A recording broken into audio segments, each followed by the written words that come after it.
Arsenal, very sensational, bagging hit 5 goals past a side which goes by names of Norwich in a game that happened at Carrow Road. Welcome to you, the Rokani Football Podcast. We might have come late to really do the analysis onto this game, but all in all, we are here onto the Rokani Football Podcast to bring you all what you guys we are waiting for in here onto this channel. Smash the like button, comment and share. If at all you're watching us for the very first time, endeavor to subscribe to our channel so as not to miss out on stories that we do upload in here on a daily. Now, very a lot of happiness into the Arsenal camp in there. Remember, Arsenal had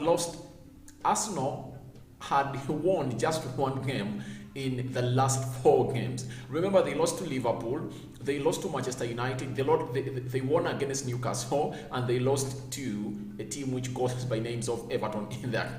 Very many Arsenal fans came out and said, we want Arteta out, we want Arteta out. And all in all, it never went as they deserved. The management of Arsenal said, let's stand with our manager. And guess what?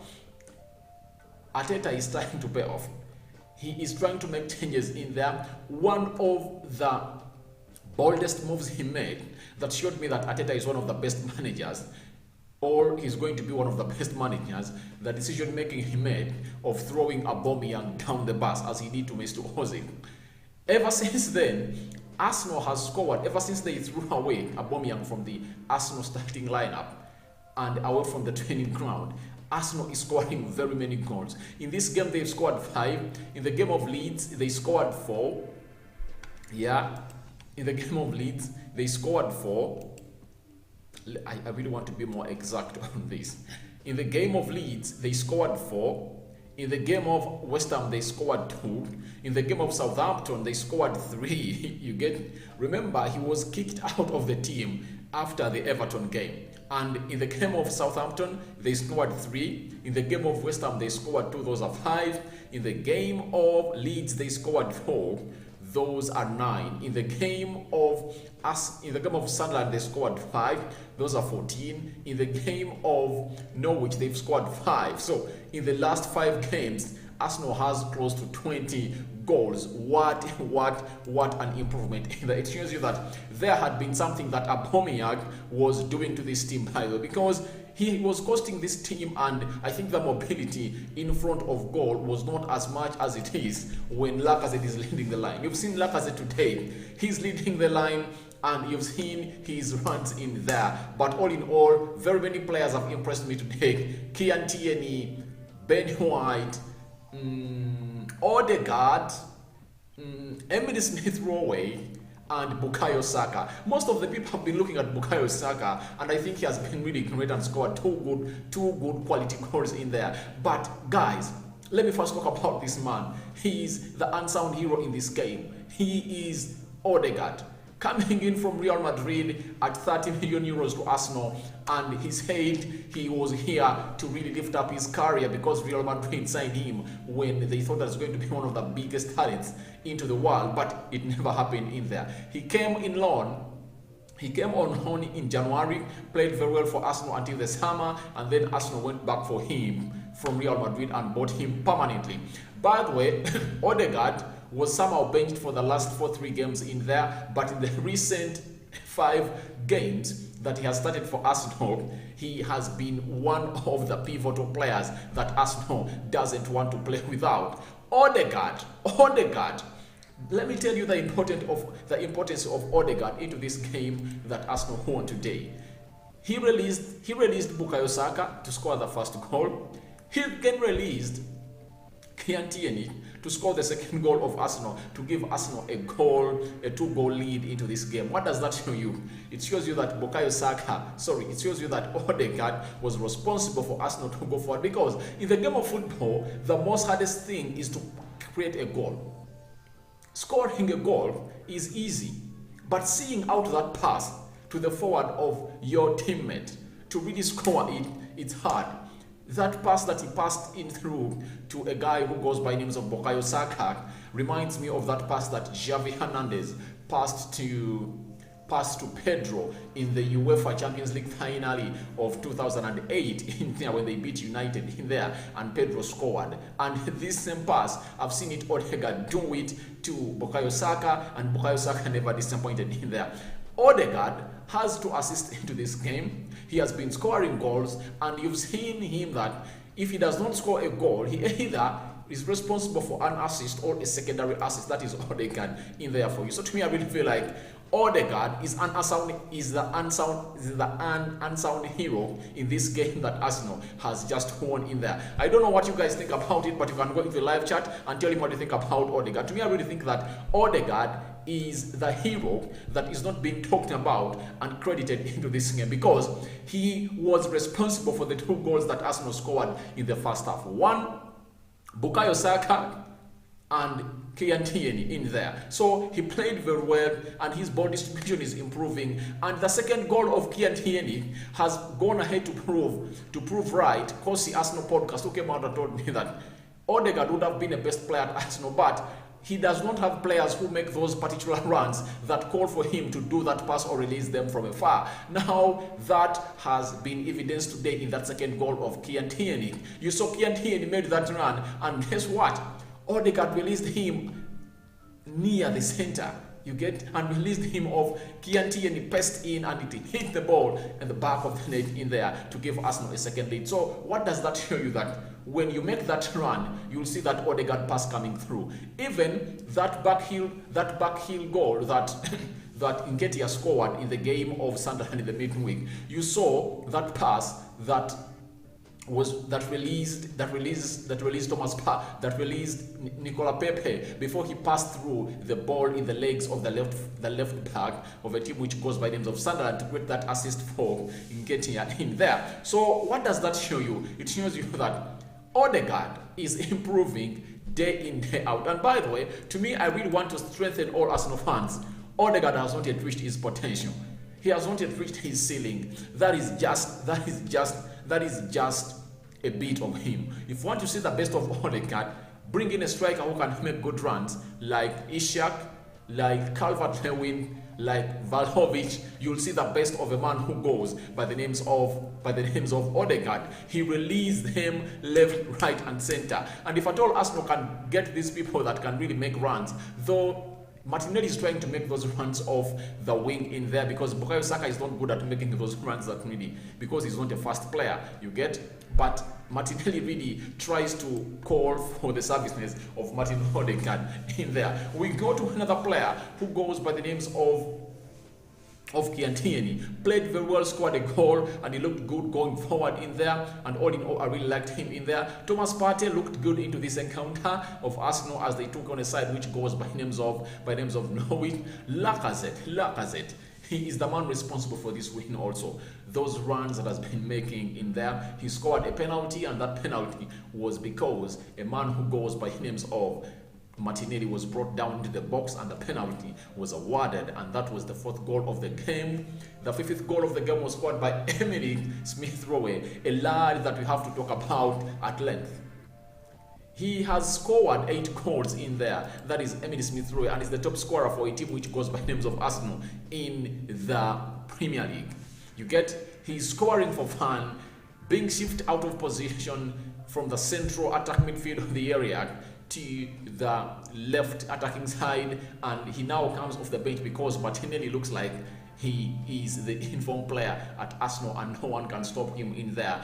But each and every time Emily Smith-Rowe comes on, he bangs in a goal. You remember in that game of West Ham, he came on and banged in a goal. In that game of Leeds, he came on and banged in a goal. In that game of Norwich, he has come on and banged in a goal. So Emily Smith-Rowe is giving Mikel Arteta sleepless nights by really scoring goals in there, because each and every time he comes off the bench, he scores. And before he got an injury and so Martinelli came into and started to prove that he's really one of the best players that Arsenal has ever signed from the 4th division of Brazil to come in at Arsenal in there. Emily Smith-Rowe was also scoring goals for fun. He was really scoring goals in there. Scored against Manchester United. He scored against Tottenham Hotspur. He scored against Aston Villa. You get, so he is an informed player in there, but returning from injury. But he's really showing us that he's still impactful at Arsenal in there. That is a man who goes by names of Emily Smith-Rowe. I really like him. I really like the way he does his things. And Emily Smith-Rowe is really giving a very good pace and competition for Arsenal. This really helps the manager to see to it that the team really is working good, because when Martinelli is on the pitch, he knows that I have to give out my best. Reason, there is another player who is like me on the bench, and that is Emily Smith-Rowe, and when he comes on, he'll do the best. So you see these players are really giving themselves competition in there. That's why you see that Mikel Arteta is enjoying his run at Arsenal right about now. As we speak right about now, Arsenal is having 35 points and they are placed fourth on the Premier League table. They've completed the first games of the first phase of the Premier League, and we are waiting for the remaining 19 games in there. In the 19 games, Arsenal have won 11, they've drawn 2, lost 6. That's bad.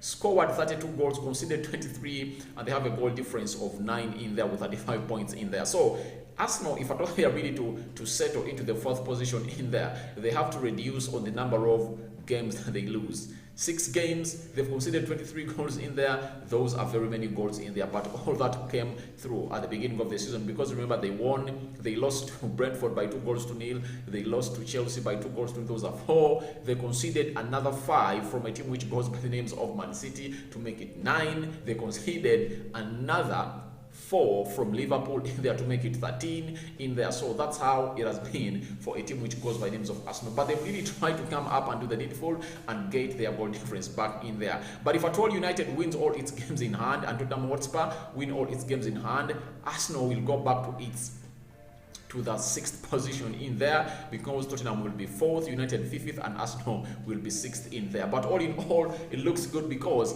you cannot count for what is going to happen tomorrow, yet you've not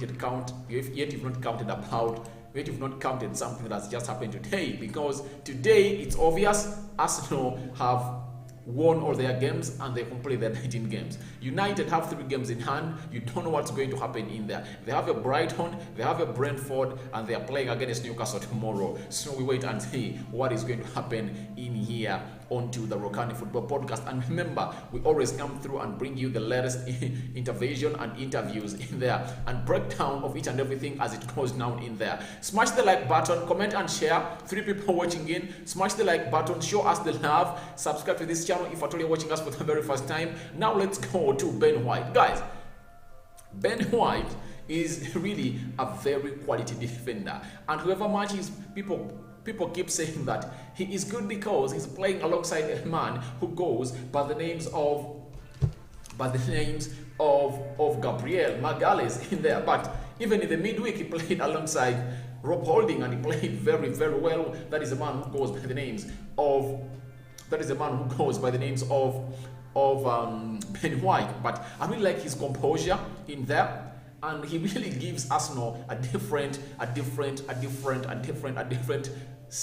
time to play in there. But today there is a ball that was floated to find Pukki. Pukki was standing alone at the farthest post of Arsenal's goal in there, and guess who intervened that ball with a header? It was Ben White. His positional sense is improving, you get, and going forward and passing that ball, he's really improving in there. To me, I really feel like Arteta is doing a good job at Arsenal, and I think Arsenal, as always, I've told you that Arsenal is just 3 players away from really coming into and competing for the top 4 positions to go back in the Champions League in the January transfer window. If Arsenal can get in a central defender, if Arsenal can get in a central defensive midfielder and a striker, Arsenal will be good to go, because the rest of the positions are really looking great. And the other problem Arsenal is facing is that they have to load off players in there.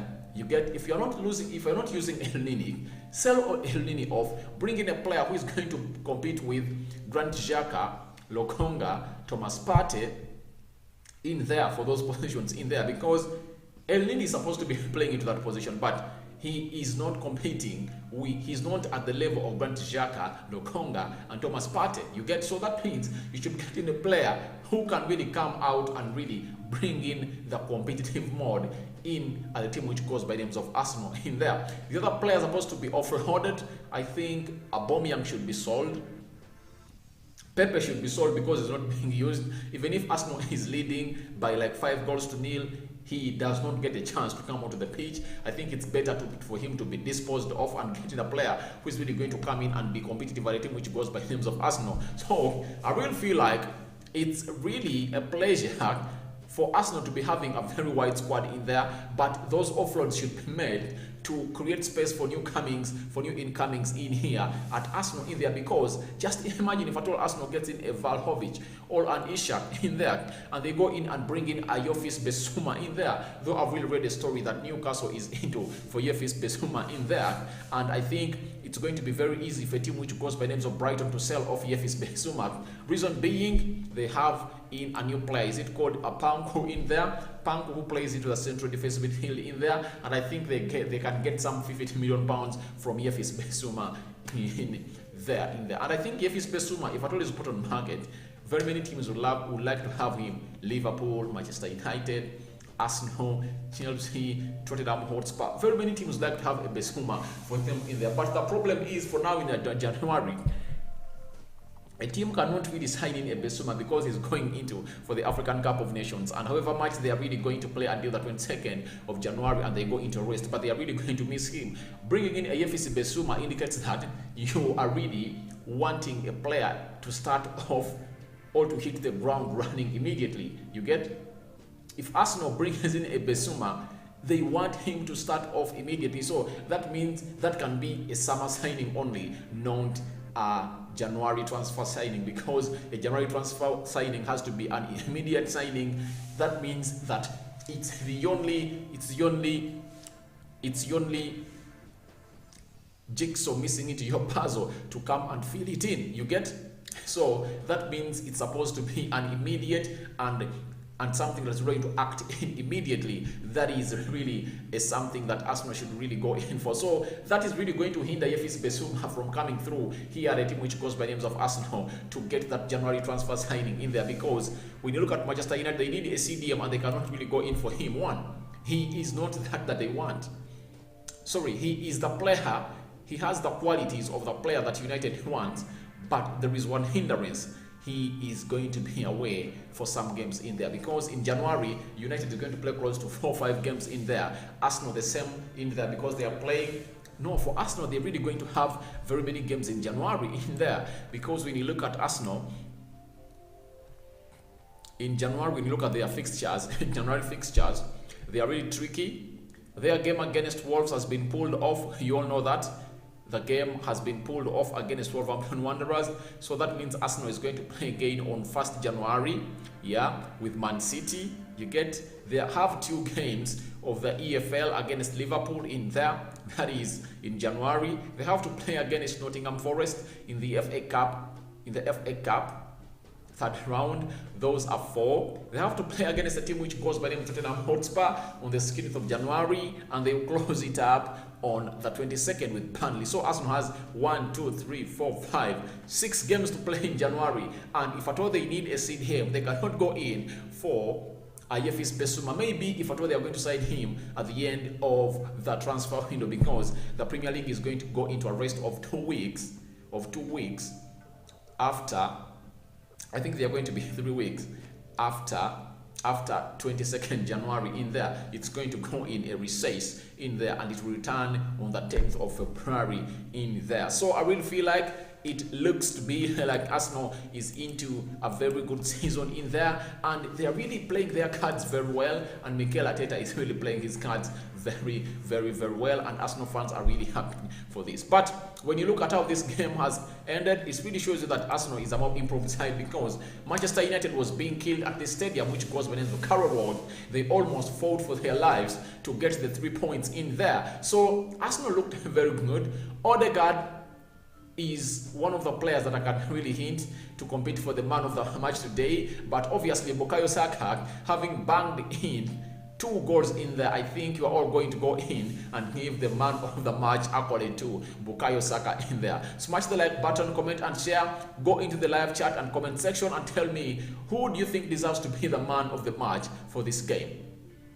Who do you think deserves to be the man of the match for this game? When you look at the stats that Arsenal have registered into this game of Norwich versus the side which goes by names of Norwich, in there, Arsenal had a 65% possession. They had 6 shots on target and scored 5. That's being lethal. That's being lethal in there.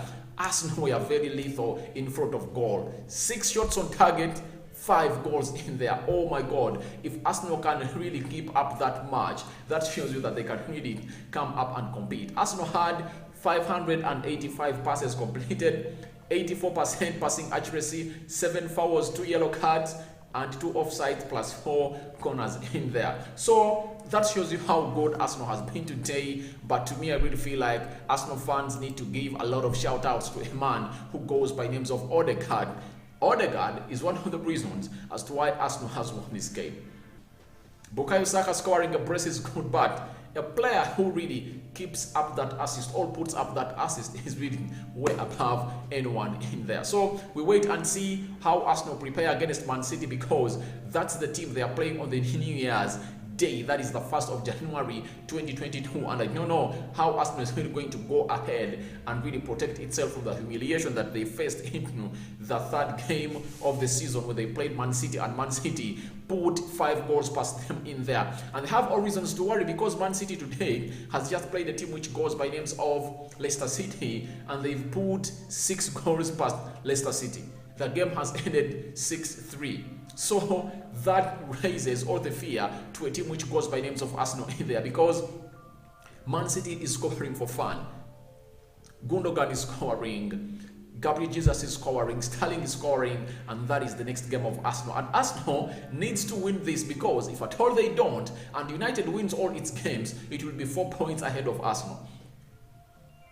Tottenham Hotspur will be 6 points ahead of Arsenal. That means the top 4 positions will be in there for a very bad reach for them in there. So smash the like button, comment and share. I go by the names of Rokani or our radio to this channel, which goes by the names of the Rokani Football Podcast in there. Now let me go to the player ratings in there. I'm giving Ramsdale 6 out of 10. He had nothing to do in the entire game. I never recall to see Aaron Ramsdale in there making a very textbook save, as he has always been, but he has kept another clean sheet. That is good for him. I think there are now 10 clean sheets that he has really kept for a team which goes by names of Arsenal in there. And I really have to applaud Mikel Arteta for taking that bold decision, getting a player who is playing the championship, getting him at your team, and you put him straight into your number 1 position of the goalkeeper, and you bench Bernard Leno in there.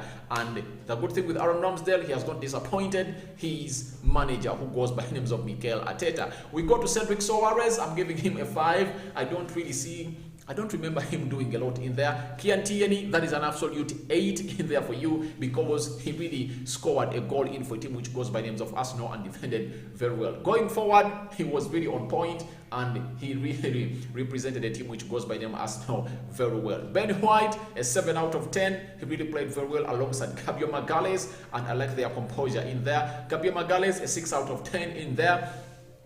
We go to Thomas Partey, 6 out of 10. Granit Xhaka, 5 out of 10. Had nothing to do much into that game. We go to Odegaard. I'm giving him an absolute 8 out of 10, according to me, because he played very well into this game. He is really growing into the game and showing Arteta that you signed him for the right reason in there. I don't know how many you are rating Odegaard out of 10. I'm giving him an 8 out of 10. I don't know how much you are giving him. Bukayo Saka, a 10 out of 10. No worries about him. He scored a brace into this game, and he really was so much involved into this one in there.